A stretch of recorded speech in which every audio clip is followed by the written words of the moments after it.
All right, all right. Early morning. Welcome again to Fearless, Inspired, and Free. I'm Dana Wright, and I'm your host. And this morning I have Shanita Straw, and she is the founder of Golden Law. Um, what I'm going to do now is I'm going to just read this very impressive bio. I'm so happy to have Shanita as a guest today.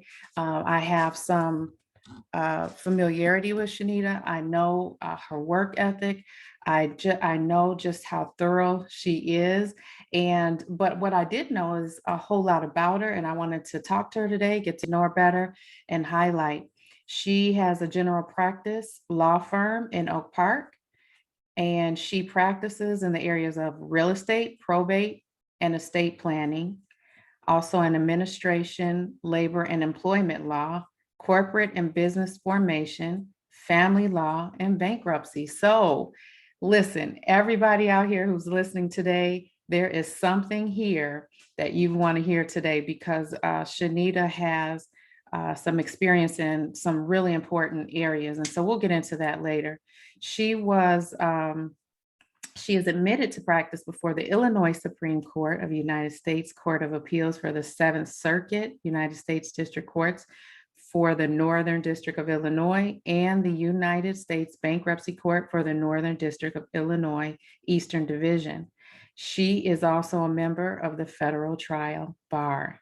Man, I don't know what all that meant, Shanita, but I'm sure you will straighten that out for us. That sounds like a lot, and it sounds like you're in going in a million directions.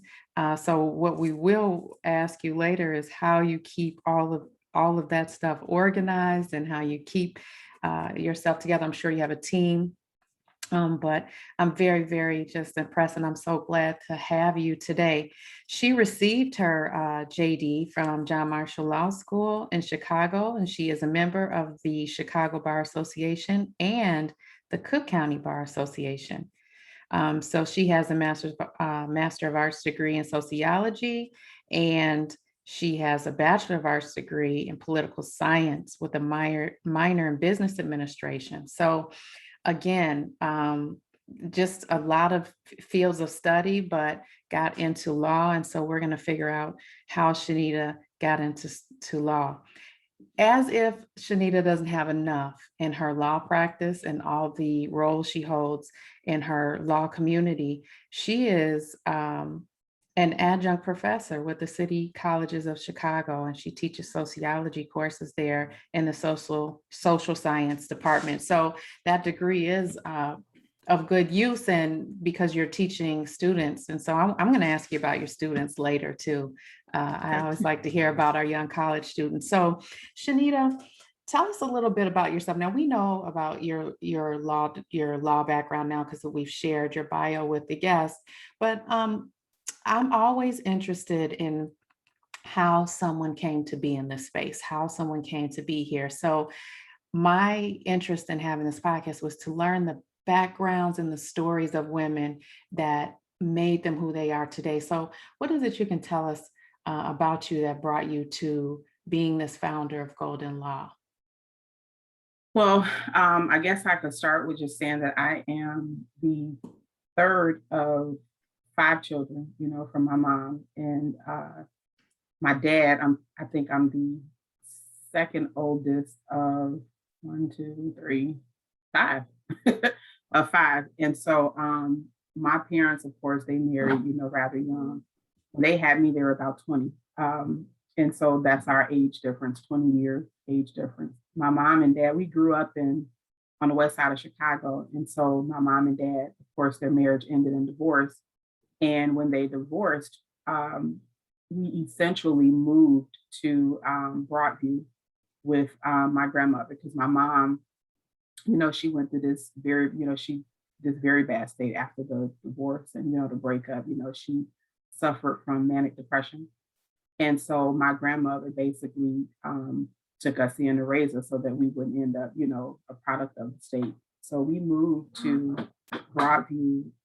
I was in we started in in the seventh grade. And so we've been out, in the Broadview Maywood area, probably since about, it had to be at least 87, I believe, 1987.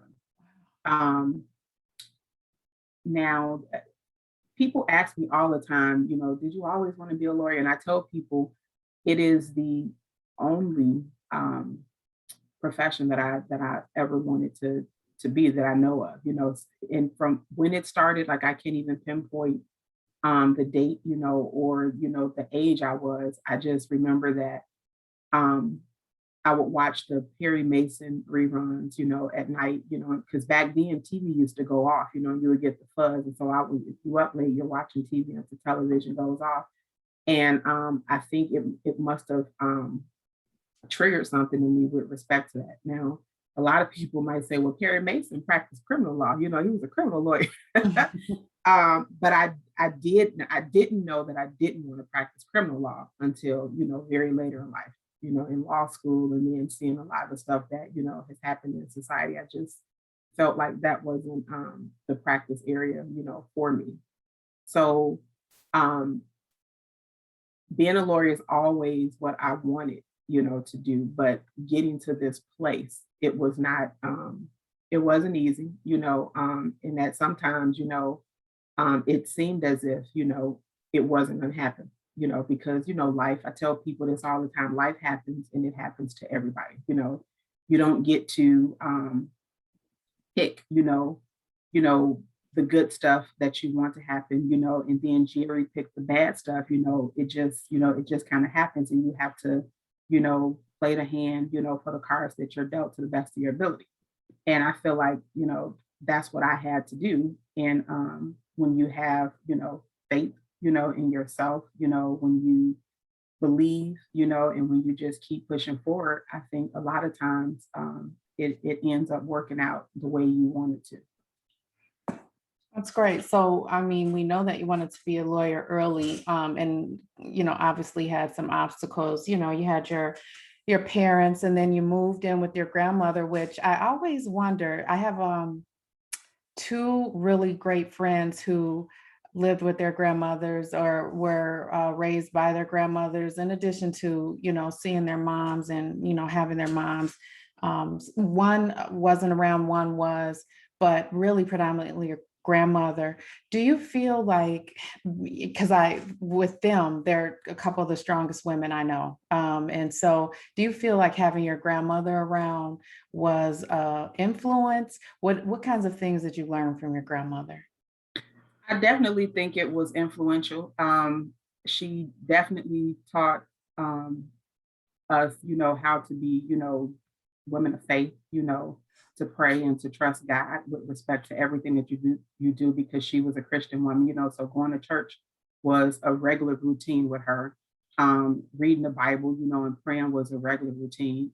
I remember plenty of days because, we lived with her, but it wasn't like it was a lot of space. We actually slept, on her floor in her bedroom, and she would do they would have these 6 a.m. Or 5 a.m. prayer calls, and they called it, it was a bunch of older women, from the church, and they would always say it's time to meet with the master, which means it was prayer time. And so I would, we would wake up, to prayer. So if nothing else, it taught us, how if we couldn't do nothing else, we could pray. We knew to call on the name of Jesus if we had to, and when we have to, and do it in that, doing it at all times. And another thing is, she was a very good cook. She was very skilled, in the kitchen. And so it's funny because I tell people, she didn't teach us how to cook by being in the kitchen, standing there with you. She taught you how to cook by, telling you what to do while she's sitting on the couch. So she was directing the cooking. Yeah, she was directing it, and then if you didn't get it right, you had to go back to the drawing board. She was very stern. She was a disciplinarian, but yet she was, loving. I didn't feel like I couldn't go to her, if I needed to. But um, she wasn't affectionate. Like we didn't do like the hugs and the kisses. It was more of a tough love. And I don't know if we want to consider that to be one of the flaws, but nobody can be perfect, but we knew that there was love, by the things that she did, the actions, even if it wasn't, affectionate.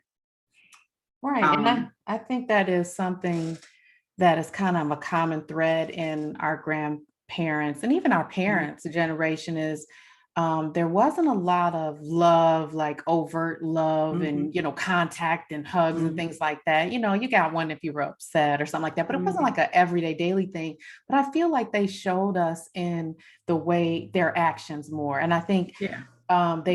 they felt they were showing us love and we just had to learn a different kind of love because I remember growing up and saying, wow, that family hugs a lot, or and I'm like, oh Yeah. my God, and if you go to hug me, it might be some problems, you know what I Yeah. mean? Wait a minute, but it's always good to hear. And I love the stories where you found and you felt love, even if people couldn't look at it and tell that's what Mhm, it was. You knew what it mhm, was just because of the person they were. And I also feel like listening to you, um, some of your success, the routine, the foundation, mhm, even when I met you and we had conducted some business together, you were very straightforward, very stern about, mhm. not stern like you were like grandmotherly, but like you Right. really are very much what you described your grandmother was to me. I can feel some of that. And Yeah.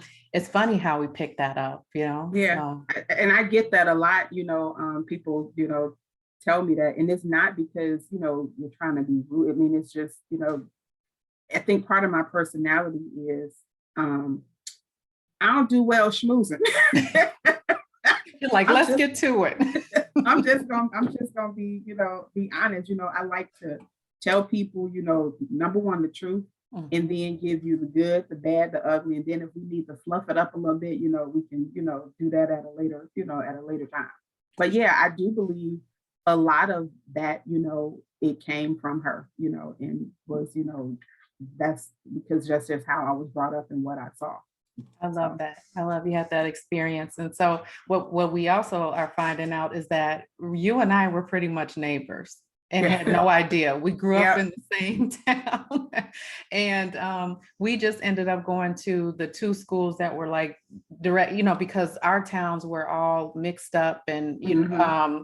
and divided different ways, but we all had the same play group. So I am just like floored that I did not ever come in contact because I had friends at Proviso East, and you Hmm. went to Proviso East, and we're in the same town living together. And that's how you know that you can be in a small space and it's still kind of big, But Yeah. I'm glad we touched grounds, and the reason we figured it out is because today, and I'll put it that I have my Wood Up sweatshirt, Yeah. and I was and there Tracy does these sweatshirts, but you said, "Oh, I didn't know you were from Maywood." And I'm like, "No, I'm from Broadview." And so we got to talking about that three-town triangle Hmm. that Hmm. everybody is just so close and tight knit, and we know each other and things like that. And so we still continue to support each other today. So um, I just learned something every podcast. So I have a new neighbor, and I didn't even know, and then we ended up meeting later. So Yeah. you grew up, you went to high school, and you're getting ready for college. And how did that look for you? Because you still had in your mind, how did high school go? What are some of the things you did? And the reason I'm asking is for my listeners, or if there are any younger listeners, what kinds of things do they need to do if this is a field they want to go in, or how did you prepare since you were aware fairly early what you wanted to do in life? So, we were with my grandmother in seventh grade, but that same year, later that year, or at the beginning of my eighth grade year, she had a massive stroke. Oh, And so, everything, was chaotic at that point because, at the time, it was my grandmother and I had an aunt and uncle. They had all, bought this house together in Broadview. And so when she, had the stroke, of course, that left us, like kind of there. And so my aunts, all had to kind of step in to help to take care of us, because, my mother was still, not doing well. She was, off trying to get, herself together with the manic depression and stuff. And so at that point, um, we were kind of shifted around, from one aunt, to the next. And so at some point, in our life, even through high school, they all, pitched in. Like my one of my aunts, she's, no longer here with us now, but I remember she was the one who she moved, from where she was living in Chicago out to Maywood so that we wouldn't have to leave, the school and the community where we were, at because now we were, graduated from grammar school and at Proviso East High School. And so I just remember, even though it was chaotic and it wasn't like the nicest, and then we're teenagers going through our teen stuff, they all Right. kind of, came together to help. And so my, I tell people it was my sophomore year because, I have a late birthday. My birthday is in August. So I kind of started, high school. Back in that day, you had to be 5 by September. So when I started high school, I was 14. And Mhm. so I ended up pregnant um, the summer of my freshman year. So it Okay. would have been my sophomore year in high school. I had a daughter, and I was 15 at the time. Okay. So 15, I had a kid, I'm in high school. And by that time, by the time I had my daughter, my mother was out of her the little therapy thing, rehab thing that she was in. And so we were all living at this time with my mom in an apartment. And my grandmother, she lived in the apartment next door after she went through her rehab. And so she died before I had my daughter. Oh, sorry to Yeah, hear that. yeah. So my grandmother died in March of 91, and I had my first child in July of 1991. Okay. So high school was high school. So I'm not the I'm not the social butterfly, but Hmm. I kind of stayed with the friends that I grew up with, some friends that I met maybe, in choir, like that. And I wasn't a troublemaker, but I dated. I don't know if you know Brian Robinson at all. I think I do. Yeah, so Brian Yeah. is my kid's father. Okay. Okay. And I Yeah, was gonna say, I think maybe we didn't meet because I'm old. yeah, I'm older yeah, than you. I just figured that out. Yep. And yeah. I thought we were more, closer to age, but I would have probably been heading out from high school at the time you're coming in. Yeah. Exactly. Yeah. So Okay. because Okay. because I think Brian is about 2 or 3 years older than I I am. think I do. I know. Well, Yeah. yes, And I can. so by the time I finished high school, we had two children. Oh, You wow. know, Okay. yeah, because I had my daughter in 91, and then I had my son in December of 92. And so one of the things that I was adamant about then, I don't you knew you so you know that about the school. What was it? It was the school for the pregnant kids called TAP or something. Yes, I think I wanna say maybe my cousin went there. So yes, Yeah. all So the memories are flooding. You are bringing back just so many memories. Oh my yeah, goodness. so back during that time, if they knew you were pregnant, at Proviso East, I guess they tried to encourage you to go to TAP, so that you're not, walking around pregnant or what. Right. Well, I don't know if I was just small at the time, but no one even knew I was pregnant when I had Alex, and I had her over the summer. So I came back my sophomore year with a baby. And then when I had my son, it was kind of the same situation. I had him over Christmas break. He was born December 21st, and then I came back with a baby, so This baby. I was able to escape being forced, to go to TAP and remain, in school. And I wasn't a straight A student, I did, I think I did well, I worked, I took some AP courses, and I just knew that I wanted to go to college. And I knew the only way I was going to get there was to have a high school diploma. And so I did, what it took, to stay and to graduate so that I could, at least get into college because that was the only way I was going to become a lawyer. So you stayed determined, and that's what people need to hear. So many Mhm, times people cast their ideas or even judgments. I was a young mother myself, mhm, and similar to your mom, I had my daughter 20, my first. And Mhm. so I think people think, okay, now look what you've done, and what are you going to do? And I think that what was so important for you is the foundation that your grandmother had set for you, the stability that your family, it looks like, kind of wrapped around to make Mhm. sure that everybody was safe and everybody succeeded. And I think that you knowing exactly what you wanted to do early kind of was helpful, because Yeah. if you were one of these folks, me for example, I knew what I wanted, but I wasn't not that sure. Um, but I think with you knowing what you wanted to do, I think that was very helpful, because you said, no matter what, okay, I'm leaving high school. I have these Mhm. two children. I need to finish high school though, because remember, I'm going to be a lawyer. So Mhm. I need that for the next step. And I think that was great foresight for you. And I think you didn't, I'm sure there were naysayers at the Yeah. time. Yeah. And how did you deal with naysayers? My biggest, the only way that I can deal with them even now is just basically to prove them wrong. I had one of the counselors, I cannot remember that man's name at Proviso East, but he was a white guy. He was round, and um, he basically told me that I wasn't college material. And I said, well, be that as it may, I'm going to apply anyway. And so I need you to, tell me what I need to do to get, you know, in school. To I told them what schools. I said, I have two children, which means that I understood then I couldn't go, out of state. I couldn't go far.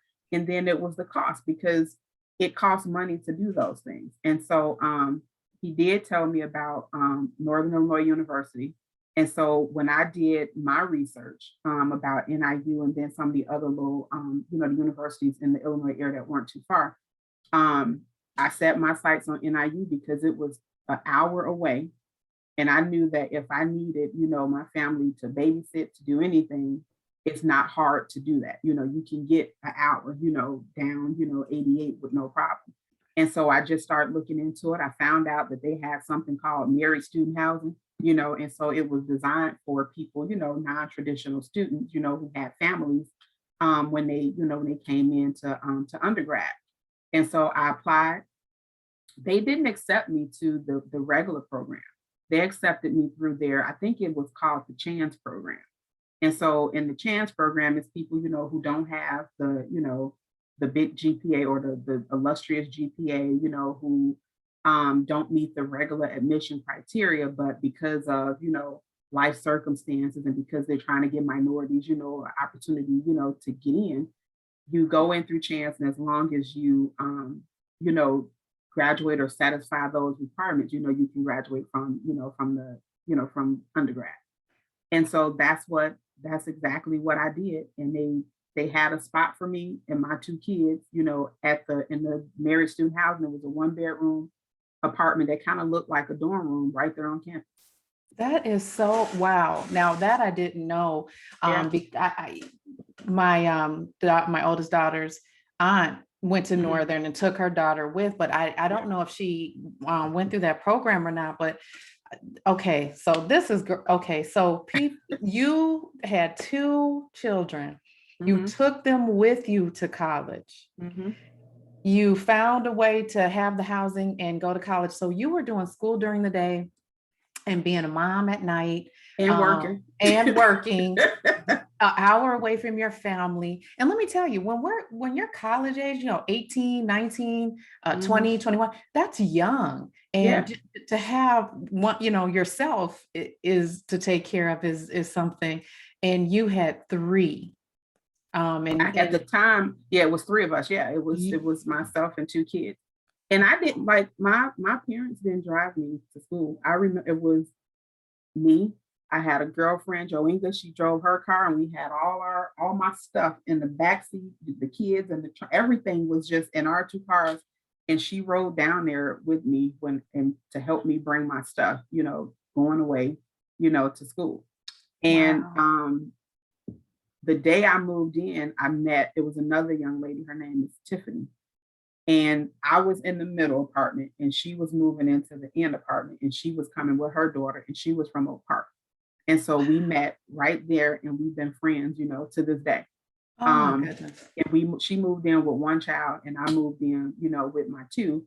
And we just, we helped each other, we figured it out. And then once I got down there, when you start to meet people, there were other people, who were there with their kids. Like there was a daycare center on campus because the university had daycare centers because, the staff needed daycare centers as well. So students and staff were able to, if they had the room, enroll your kids in there. And so I met, so many people, down at, NIU that were kind of doing, the same thing that I was doing, just kind of, everybody matriculating in different ways.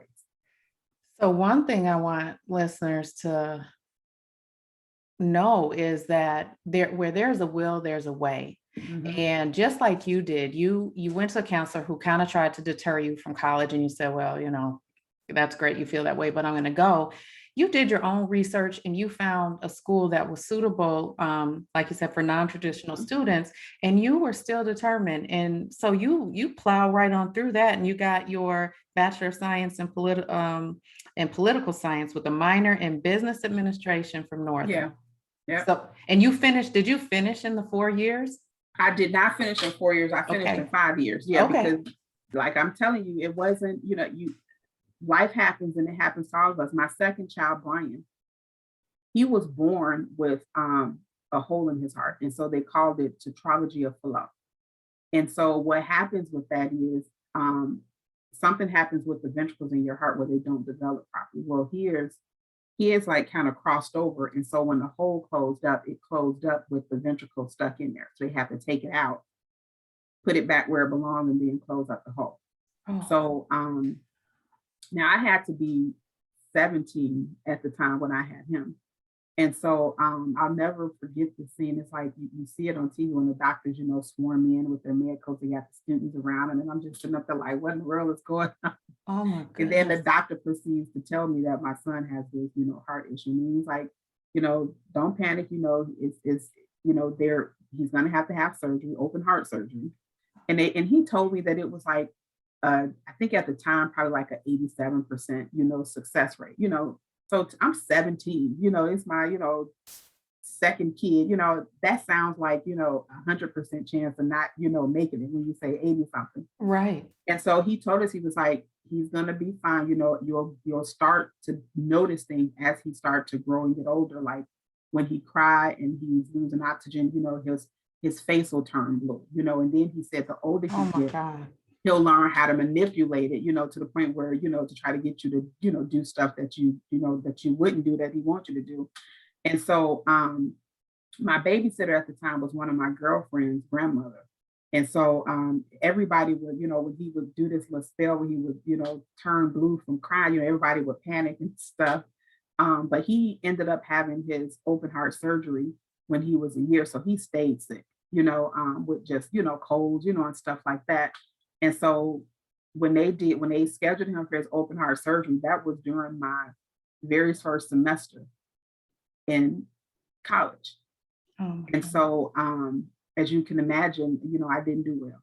I didn't do well. And so I ended up on academic probation, because my grades suffered. I ended up, I think, fell in a class or something because I couldn't go. It was just the evening class and I just couldn't get it, get there or whatever. But even through that, I did what I had to do because, there's appeal, you have due process rights even in college. I appealed and I did, what I needed to do to stay in school and to, to earn my, degree. And so I didn't go so I was ultimately discharged from NIU University because of academic reasons. And so most people who go to NIU, they know that it's college right down the street, what we consider down the street, Kishwaukee. Yeah. And so I just enrolled in Kishwaukee. I finished and got my associate's degree. And when you get your associate's degree, you can just apply for admission and they'll let you in because you already have a degree. And so then I came back in, and that's when I finished up my undergrad at NIU. Another teachable moment. Shanita, yeah. This is just this story. I mean, it's just amazing me. And a teachable moment is you were discharged, because obviously here you're a young mother, mm-hmm. Your son is very, very ill. Clearly it's hard for you to concentrate. So you get discharged, but you still don't pack up and go home. You Mm-mm. still don't pack up and go home. You go down the street and say, I'm going to fix it up. I'm going to get what I need here, and I'm going right back there. So that all took you, even with your son's open heart surgery, being, a young mother, and I'm going to go back to, because your grandmother's not there anymore. Your mom's having a hard time, and that's why mental health and things like that is so important, and things like that. So it's not like you even have the traditional support system. Yeah. With your children. Thank goodness for girlfriends and Mm-hmm. things like that, but a teachable moment is you still didn't give up. And this is exactly what I want people to hear on my episodes, is that no matter what, and there's some tough things that come our way, we have to just keep going. And You got so to keep you going. kept going, and you got that bachelor degree, and then you went on, and we can talk briefly, because you went and got your master's degree, and then you went to law school. So I mean, you're still the mom of two. Your son did recover, and he's doing well, right? And as he Mm-hmm. gets older, he's Oh, better. yeah. Yeah. Um, The so surgery was a complete success. He hadn't had any problems since then. uh, and that's the blessing. Oh, yeah. That's the blessing. And I'm sure there probably was some early morning prayer Mm-hmm. that you were Mm-hmm. doing. And thank God you had that foundation and learned how to kind of use that. I'm sure it came in handy. Um, and so then I'm sure so much of life happened in between college and then your master's, and then going into law school. But you got your master's degree, and then you said, I still haven't gotten where I wanted to be, right? I said I was going to be a lawyer, and I'm going to be a lawyer. Um, So, so my initial plan, or what in my mind, what I wanted to do is I wanted to go straight to law school out of undergrad. So you have to, because you have to have an undergraduate degree before you can, apply to law school. And so you have to take the LSAT. Now the LSAT, is another one, is a standardized test, and I did terrible on the LSAT. And I think I took the LSAT maybe 3 or 4 times. And after the fourth time, I was like, I'm done. I'm not taking this test anymore. It just, it is what it is, and it's not going to go up. And I just did not believe that the LSAT score can determine whether you could succeed, in law school. So I actually began applying to law school, after, right, well, it was before graduation from undergrad, because the application process starts before then. But I got, denied, because my GPA was not where it needed to be, to get into the law schools. The LSAT score was not where it needed to be, because they take your LSAT score and they take your GPA and they combine it to get what they call the index number. And so they look at that along with your personal statement, and there you're competing with everybody that's applying during that same academic year. And so if you don't make the cut, you get the denial letter. So I'd applied every single year to various law schools. I applied to all the law schools, in the state of Illinois. I applied to, um, I think I even applied to some law schools outside of, Illinois, not very many, because, again, I still had young children, so I couldn't, be venturing all over the world and not have anybody to, help babysit, or, and kind of keep me sane. But the one thing that I tell people all the time is, one law school in particular that I knew I wanted to go to was John Marshall Law School, because it was right downtown Chicago, which is basically where I'm from. And so that meant that I can go to law school, I could work, and I could still have, family around to help, take care of my kids when I'm in law school, you know. And I applied to John Marshall in particular, 7 years straight, twice a year, because they admit in the fall and in the spring, in the spring, before I got an acceptance letter. wow. So in between all of that time, the master's, I got a paralegal certificate, right? When I graduated from law school, I went to work for a law firm, because I said, well, if I'm going to be a lawyer, I need to make sure it's what I want to be. And I'm going to put myself, in the environment of where lawyers are. So at my first job out of undergrad was, I think they offered me $19,000 a year as a paralegal downtown. And I'll never forget it. I worked for this this guy. His name was Jeffrey Jacobson, and he had a general practice law firm kind of similar to mine. You practice in all areas, so that's where I got the foundation, for the love of the different areas of law. And from then on, I just kept applying. I kept getting denial letters. I would talk to people, like friends of mine, they would put me in contact with, people who were judges. Like I went to this one judge, I don't even remember the man's name. And he was like, well, one of the things that you can do is you can go back and get a master's degree in a learned program, where there's rigor, like where there's a lot of reading, to show that you can handle, the rigors of law school, because law school is going to be a lot of reading and it's a lot of writing. So that's why I have the master's in sociology. Oh, I had, an admissions counselor tell me, well, your undergraduate score is not going to change because we use, your undergraduate GPA as well as your LSAT to get the index score. So she suggested that I go back and maybe get a second bachelor's degree just so that I can boost my undergraduate GPA. Well, in my mind, that made no sense because I'm like, well, no, I've already got a bachelor's degree and I don't need two. If I'm right. going to, go up, I need to just go up the chain. So I took the advice of the judge and I enrolled in Roosevelt in their sociology department. And that's how I ended up with the master's of sociology.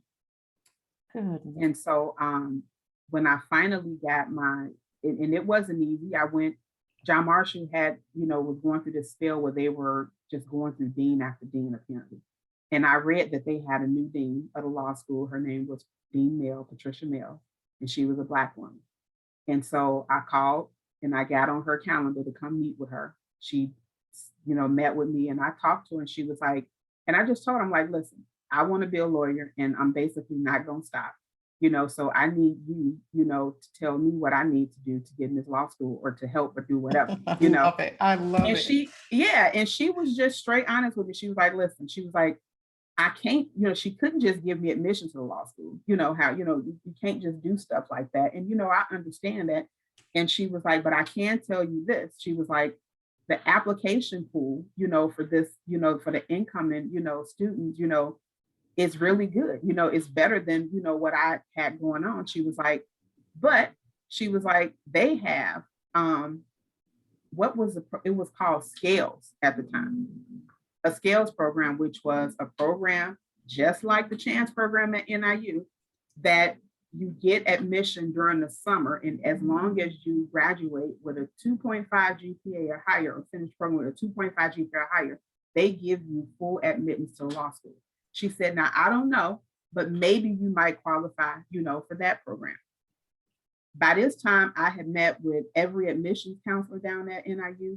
I had met with the person who was over the admissions. His name was Dean Powers. They knew me by name. I have to believe it. Well, after 7 years, yeah, they know and exactly. I told him, like, listen, I'm not gonna stop applying, and I like to tell people, I believe in I believe it was May of 2005. I tell people I think I got the very last seat in that Scales program because he called me in for a meeting. And he was like, well, I'm not going to say you're getting in, they don't want to tell you getting in or not. But he just told me that they have concerns with the bar passage rate because they were trying to, make sure that their bar passage rate didn't, fall. And so they're, they use the numbers, to select, which students they think will pass the bar, on the first time. And I told that man, I was like, listen, if you let me in, you don't have to worry about me getting out and you don't have to worry about me passing the bar. Because I'm not going to come, all this far, make it to law school, graduate, and then not pass the bar. It's just not an option, and I think that very next day I got a FedEx packet, to my house. My auntie was living with me at the time and she called me. She was like, it's a big package from you from John Marshall. I said, open it. Oh my goodness. I'm getting excited just listening. And I was at work and she was like, congratulations. I just started screaming at work. Oh my goodness. I love it. Shanita, being 7 years, like 7 the years, average person would never, Yeah. ever try for Yep. that long. And you Yep. kept going. And then you told him, you don't have to worry about me. I'm going to do Mm-mm. it. So believing in yourself. So anybody listening, please, if there's something you want to do, listen to this story. Believe in yourself and be persistent and consistent. And I mean, you did everything. You put yourself in a job where you could be around. I mean, and just look how, and this is what I always say, when the stars are aligned, when this is your purpose, Mhm. nothing stands in the way. And look at the people that you said, I don't even remember the judge. I don't even know the judge. The judge said, do this. Yep. You know, you got on the calendar of the new dean and she, you know, Yep. she gave you some great advice. And then, you know, you have, you know, just people chiming in saying, try this, try this, try. I mean, it, but the key is you didn't give up. And I'm so enjoying the story. I'm like all Yeah. wound up right now, but this is just what people need to hear. Because sometimes people think, oh, you had it so easy. You must have been a straight A student. You must have Mm-mm. been the smartest of the back. And I Nope. always tell people everyone has a story. I'm so glad I asked you yours because this is going to be so helpful for someone to know that they can do some research at colleges and find chance programs or Yep. scales programs or programs that kind of give them an opportunity to get their foot in and show people what they can do. And I mean, you took full advantage of that. And that's fantastic. So now you're in. Now you're Yeah. in. And even before, like, so my the very so this is how, you know, I tell people all the time, a lot of times you have to trust God, you have to have people that are in your environment that's going to be willing to avail themselves to God to tell you when you're, you know, when you're about to make the wrong move. So I want to say the semester before I got accepted into John Marshall's conditional program, the skills program. Um, at this time, I was like, okay, I'm gonna have to figure out something to do because I want to be a lawyer, and you know, it's not working. I applied to Thomas Cooley, which is in Michigan. I had mapped out this plan because I had my aunt Benita was staying with me at the time. We were living, you know, in the house. And so I said to her, you know, my plan was I could go to Thomas Cooley if they accepted me during the week and then come home and commute on the weekend. And because she was at the house with the kids, then they could stay there, stay in school, wouldn't have to be, you know, uprooted. I actually got my first acceptance letter from Thomas Cooley in Michigan Wow. the semester before. And I'll never forget, you know, I was at church and I was talking to my pastor and I told him about the acceptance, you know, to Thomas Cooley. And, you know, by this time, everybody knew that I wanted to be a lawyer, you know, it was no secret. Speak it into Yeah. existence. You know, and he just flat out told me, and he was just like, God said no, you know, don't do it. You know, Wow. so imagine, you know, now this time, this is 6 years worth of applying. I got my very first acceptance letter. And it's not even a conditional acceptance, it's an acceptance letter to Thomas Cooley. And Thomas Cooley is considered one of the, you know, greatest law schools. You know, they can, you know, I hate to say it because law school is law school, but it's not the law school that you want to go to, you know. But I was willing, you know, to go because I wanted, you know, the degree. And in my mind, if I get in Thomas Cooley, then maybe I could transfer, you know, somewhere else. You just never know. And he was like, God said no, you know, and I, you know, you can imagine I had to do some serious praying, you know, to basically confirm that, you know, it wasn't the right move. And I am so glad, you know, to this day, you know, that I had, you know, enough, and this go back to the foundation, you know, I knew how to pray, you know, I knew how to listen, you know, and God confirmed, you know, for me that, you know, that wasn't the move. And I often think, had I not listened, you know, I mean, a lot of things could have happened. You know, things could Sure. not have been as well as they are, you know, with my children, you know, a lot of stuff because, you know, children need their parents, you know, and then the most important thing is, you know, we were tossed around, you know, from family member to family member because of my mom's issue. And had I done that, you know, I'm putting my kids in the same position, you know, so Yeah. I am so glad that I listened to that wise counsel and it, you know, it ended up working out for my good. So sometimes, you know, you have to remember delaying is we think it's cliche, but delay is never denied, you know, and you just have to trust God, you know, and trust the process. I love that. Delay is never denied. Yeah. Wow. I love that. Trust the process. Whew, so you go ahead and you get into John Marshall and you pass the bar, just like you told that man you would, uh, true to your word, and you became um, a lawyer. On the And first try. you passed One the bar try. on the first try. One Listen, try. and you know that bar is not, from what I hear, is not easy. And It's not so easy.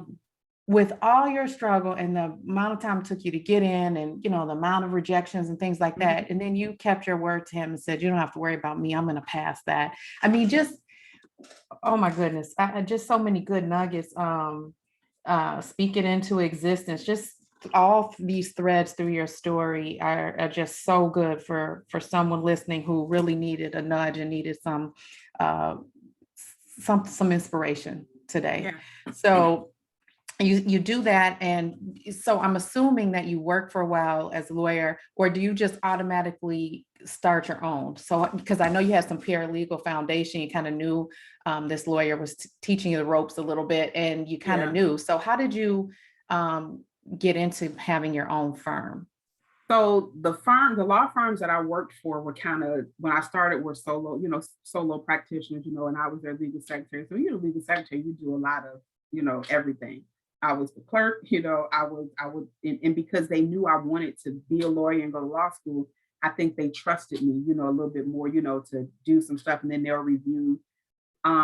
So I had a very good foundation about how to navigate, the whole process of the filing system and, document prep, because, I seen it, and I prepared the documents as a paralegal, and then the attorney, reviews them.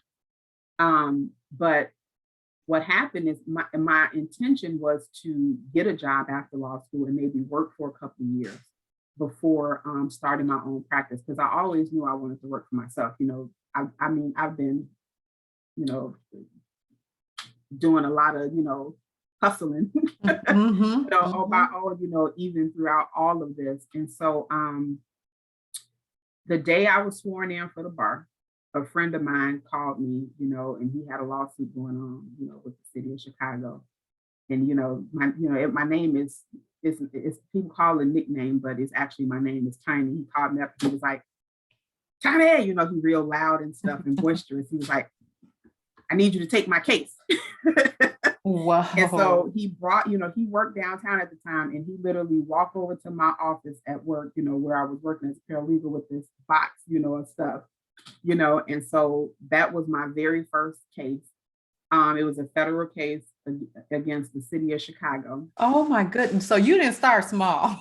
No, I ain't had time, and then, Oh my so I'm, goodness. and it was hilarious because, I had, you make friends along the way in law school. And one of my girlfriends, was still in law school, and, she would, friends with, the lawyers and stuff that she worked for. And I'm telling her about this stuff. And I got this summary judgment, blah, blah, blah.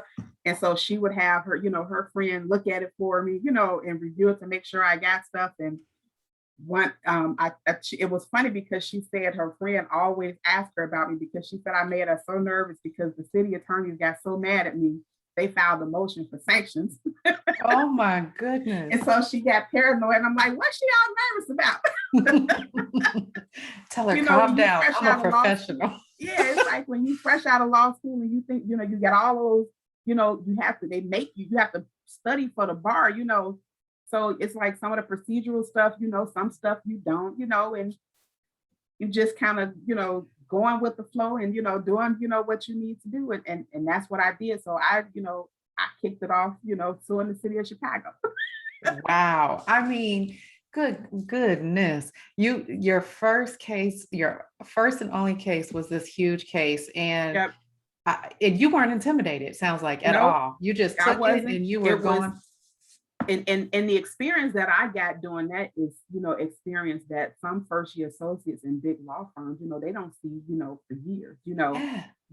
I mean, it's just crazy. And then from there, all of my, I'm gonna tell you, about 80% of my practice is pretty much all referrals, friends of friends, and, family, and stuff like that. And that's just how it ended up being. Now, I was sworn into the bar in May of 2009. So that was May 7th of 2009. And by the end of the year, I had to resign from my job. I'll never forget, it had gotten to the point where I was out of paid time off, and I was, I would have to be in court and I'm having to call in the word, line. I'm like, at some point, I'm going to run into some lawyer from my That's office, in somebody's courtroom. Yeah, yeah. And so I was just like, I remember talking to, my aunt and, friends and stuff. I'm like, I think I'm gonna have to go ahead, and resign, and it was a scary time because I had a mortgage to pay, I had, a daughter, that was in college. She graduated from high school and had prom the same time that I was sitting for the bar exam, So now she's in college. I had another son that was at St. Joe's, Oh and yeah, yeah. yeah, so I had tuition for college tuition and I had, just, high school tuition. And I just had to, step. I'm like, because the firms at that time were not hiring because of the whole crash of the real estate market. Sure. My class that came out, it was very hard, for us to get a job. And if So it I was did, '08. So it was yeah, around '08. so it was 2009. 2009. Okay. It was May, Okay. yeah, it was May 2009. It was very hard, to get a job. Mm-hmm.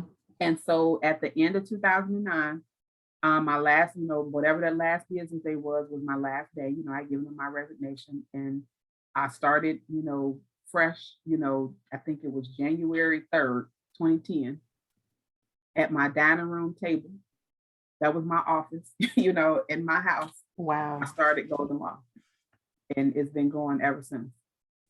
Oh my goodness. I have really loved this story. And I had so many questions to ask, but this just took me in so many directions and in so many ways it's helpful for the listeners. This is just great information. You didn't even, you just took off running, Mm-hmm. so 2010, you are golden law at Yeah. your kitchen table Mm-hmm. and it's 2021 and you're still there. You have your own office to this, today in Oak Park, so you Mm-hmm. left your kitchen Yep. table and you have your own space. You have a team now too, right? I do. So I employ one attorney right now, and then I have, a receptionist, legal secretary, whatever you want to call it. And so, and the plan, is, to add. She's currently in school. I have to tell her you need to go to school. You know what I'm saying? You got babies Mhm. that need to be taken care of. And I'm telling you right now, I plan on hiring, a paralegal. And if you want to be it, you're gonna have to do what it takes, to get there. So she's currently, in school. And so the hope is to add, a paralegal and then another receptionist and then hopefully another attorney or in some kind of order, Yeah. um, because my desire for Golden Law is for it to be a full-fledged law firm. I want to be able to help, people, our people, and women, and everybody to be able to meet whatever need that they have. Now, I don't practice criminal law, but my desire is to still have a criminal law arm, civil rights arm, because it is so needed, in our Absolutely. society, at this time. Yes. And I get a lot of calls, from people that I have to refer, to and there's, I only refer people to people who I know, gonna treat you like I'm gonna treat you and take care of you Sure. for criminal stuff. But I just think that our community, we need to have advocates, at every level, at every, in every area of practice of the law. You have to have people that look like you, that, can possibly think like you, put themselves in your shoes. We just need that representation matters. It does. It does. And even today, your story helps a young person because not just you and I were young, well, there's so many. Yeah, And we need them to know they can succeed. And I'd like to see them become lawyers. I'd also like to exactly. see them get their life situated in a way where they're setting themselves up for life, setting their kids up, and things like that. Another avenue or another thing that you can help them with. And so, a couple questions before we close, because I asked you, and I still wanted you to expound on this. I Mhm. asked you if being a woman of color and being an attorney, is that a tight community, people of color, African American attorneys, is that a tight community? And you indicated that it wasn't, but what were you going to say? So the legal community itself, in my opinion, is not tight knit. It is a small community. There are a lot of, as many people think that there are a lot of attorneys, they come a dime a dozen. But when you think about it, the legal profession in and of itself is small. And so when you separate from that, the minority attorneys is even smaller. I did a seminar for I think it was Alabama A&M, one of those universities, about representation, and the percentage of of African American minority attorneys by state is somewhere around 1 to 5%.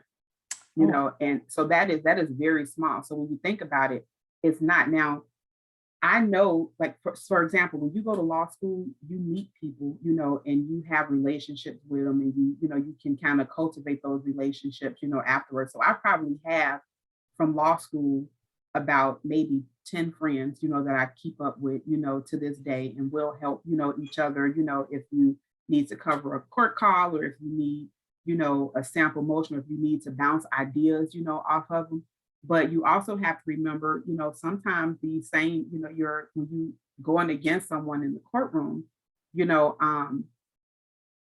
I like to say the old head attorneys, the old school attorneys, the older ones, their ethic in the era that they were brought up in law school is different from the era that I am. So from my era, they teach you more, how to be respectful, of each other, and more how to be, more. I, I don't want to say friendly, but what is the word that I'm thinking of? But basically, you want to be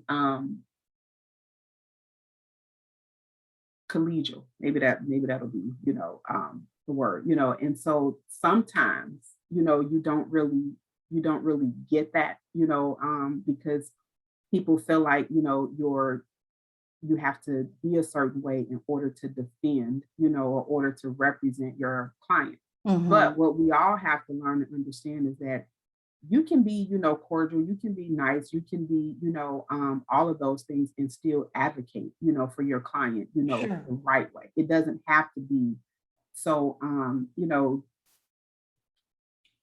antagonizing.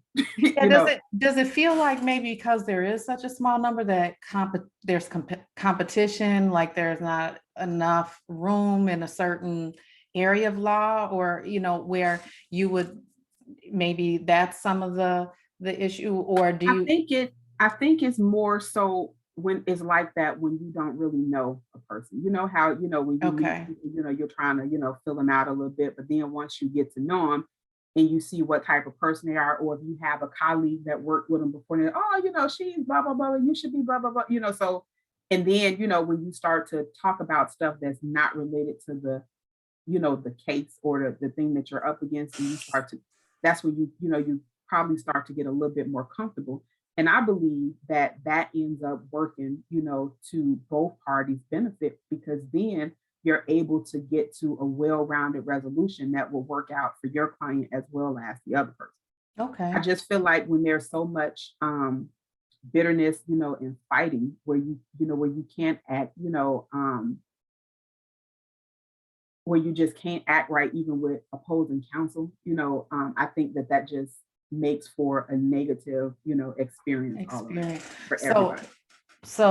some good, something I'm hearing, or something I think I'm hearing, you can correct me if I'm wrong, but it sounds like, um, when you're on opposing sides, you still can be um, collaborative almost, and you can, try to work together so it doesn't become adversarial.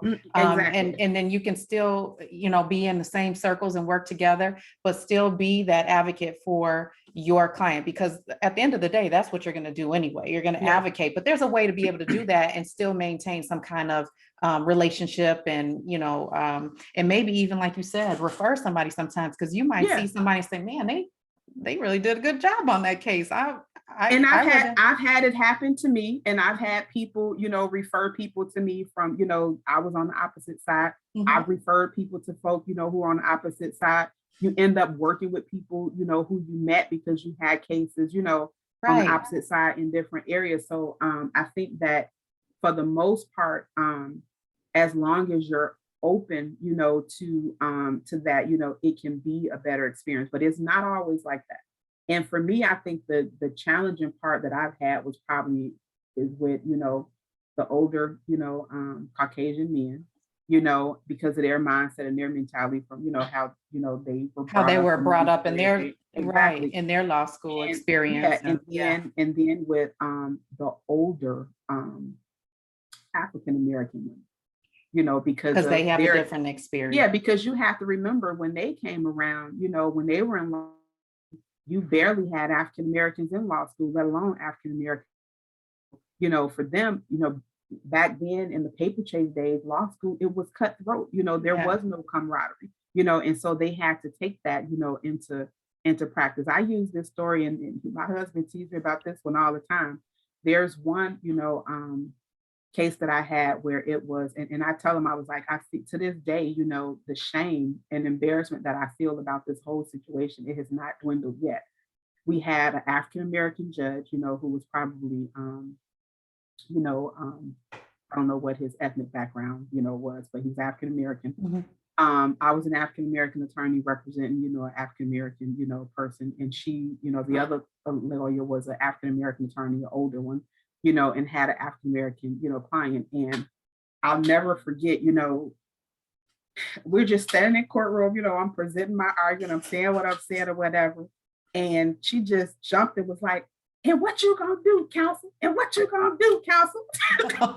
Oh my I was goodness. like, I'm gonna argue my point like I'm doing, and instantly, I'm like, now we're in this courtroom, and I just just do a glance around. You have all these, white people, just looking. Just a All lot of of us, are people. African American. I'm like, I just feel like this is so embarrassing. Why does it have to come down to the stereotype, that people have? And then the pressure, that it puts, on the judge just sitting there, thinking, now, how am I going to deal with this? Exactly. So, but you said it. You said, like, depending on when you came up, there was some fighting that lady because Yeah, she had to fight. And then you came exactly. up in a different time and you're like, hey, I could collaborate. We can get this Yeah, thing just together. relax a little bit. Listen, there is that. Oh my goodness. So there's room for us. And I think another thing I'm hearing from you that I love is that no matter what era you came up, no matter who you are in the legal space or the law space, there is an opportunity now to do things differently, Yeah. especially with the women. I love to see women work together, Hmm. collaborate. I don't like to be at odds with women because I Yeah. believe there's so much strength and power together that we can do. So, right. And you're in here and you're like, oh my goodness, and you're thrown off. So that is definitely a teaching moment. That's definitely something you can share with the young folks, like, hey, there's room for all of us. We don't have to fight, even if we're on opposing sides. And I think that's good, good advice for today as a whole. Like, Yeah. we have to learn how to have these conversations and figure it out. We can be on opposing sides. Yeah. But Yeah. it can be collaborative, or it can be cordial. And then we can come out of that still saying, you know what, that lady got it together. I would use Hmm. her on another case, Hmm. or, Hmm. so I think that a good point you're making is that, it's such a small community. We should just keep working towards working together, because there's a lot of work to be done Right. in the community at large. And if your small community of lawyers, African American lawyers, lawyers of color, can get together and really work together, the dynamic, it could be very powerful. So we could be here all day and talking. The last thing I'm going to ask, because I know you have a busy day and plenty to do, and I may have to do a part two, but Okay. I would love to know so in your area, you do, probate, real estate planning, things like that. What are some important things the community needs to know? Like, what are like the top one or two things you think somebody should get a lawyer and button down today so that they are protected, so that their legacy is protected, their children? Are there any things that you really kind of advocate that someone does as far So as their property? the most important thing for me is, especially for minorities in general, is estate planning. And making sure that you have things in place, in the event, or not in the event, but when you transition. The one thing that I tell people too is we already know that we're going to leave here. And so the best thing to do is to prepare and plan for it, before it happens. Now, nobody likes to talk about death because it's morbid, but part of living is dying, and part of your responsibility, as an adult is to plan for that so that you can make it easier for your loved ones, especially if you have children, that, come up after you. A lot of people think that, well, I don't have anything. All I got is, a house, and a car, blah, blah, so I don't really have nothing to, plan. Well, everybody's situation is different. What one person need is not the same as what another person, could use or need, because we don't have these cookie cutter lifestyles. All our lifestyles are different. I tell people, if you have minor children, you need to have a will. Why do you need to have a will? Because you need to name someone to be the guardian of their person and their estate, in the event, that you die while they're still minors. Mm. Well, I don't really have no money. Why would they have an estate? Well, if you have life insurance, you could set something up, that it could be used to take care of them. And you just want to make sure that that is done the right way. Yeah. If you have a house, a lot of people, get caught up in this trick bag, because when you die, what allows you or forces you to have to open up a probate is the fact that you have assets that are worth more than $100,000, or it's real property, which real estate is, it's real property. You die with it in your name. And so the only way you can transfer property from one person to the next is by a deed. So if you're deceased, you can no longer transfer it. You can't have a deed written. A Wow. power of attorney, you can't, you can't give an agent to, you can't use a power of attorney to transfer a deed when someone dies. You have to have a deed. And so you would have to open up a probate estate in order to get an administrator's deed in order to transfer that property. So there's things that we can do, like putting property in trust or land trust, during your lifetime, so that it can pass by beneficiary designation, and you don't even have to worry about going through probate. The other beauty behind it is, especially for my older people, a lot of times they have mortgages that are paid off and they have a house that's free and clear. This is for most people, the house is the single biggest asset that you'll have in your lifetime. And you worked hard for it. And so if you end up in a nursing home, God forbid, because you have one child or your children don't live here and they can't, care for you, and you have to go in a nursing home. Well, if you don't have a financial ability to pay for your nursing home care, the state will force you to sell your one asset, the one thing that you work for in your life that you want to pass down to your kids, so that it can pay for your care. Well, if you transfer that, to some trust or something, before you have to go into a nursing home. Now, you can't do it like the day before. There's a provision that has to be done, at least 60 months before you go into, need any financial assistance. But that asset won't have to be used to pay for your care.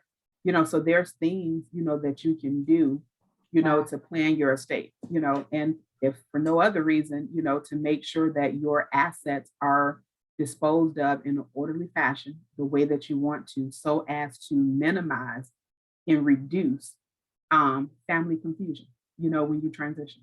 Yeah, and so many times there is a lot of family confusion, there's Mhm. fighting and things like that, and that's harmful, and a lot of times irreparable. Is that the Yeah, right word? yeah. Once families start fighting, after that, it's bad. So getting people prepared. And I think we're going to gear up for a part two, because I'd love you to Okay. kind of lay out each part of that at some point, and what people need to do to get prepared. I just learned something myself sitting here. And that's important as I age Yeah. as well. And so, Shanita, tell us where people can reach you? I don't know if you're on social media, but if you're where your law firm, a phone number, anything, an email, how do you want people to get in touch with you if they So, need some assistance? so I have a website. It's goldenlawpc.com. So that's just goldenlawpc.com. You can reach out to me on Facebook. I believe the Facebook handle is Golden Law PC as well. And my office is 6602 Roosevelt Road, Oak Park, Illinois, 60304. Say it And again, my 6602. Roosevelt Road, Okay. Oak Park, Illinois, 60304. And my telephone number is 708-613-4433. And my email is my first initial S, my last name, Straw, STRAW, at goldenlawpc.com. Awesome.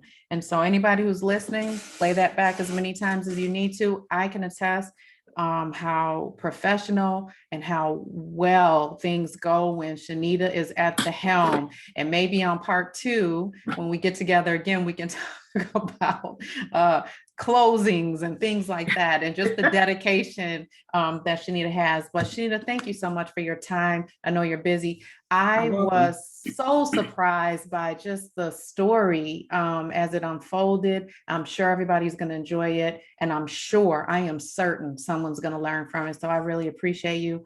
Thanks for coming today, and until next time. Thank you for having me. It was my pleasure. So 1 second here.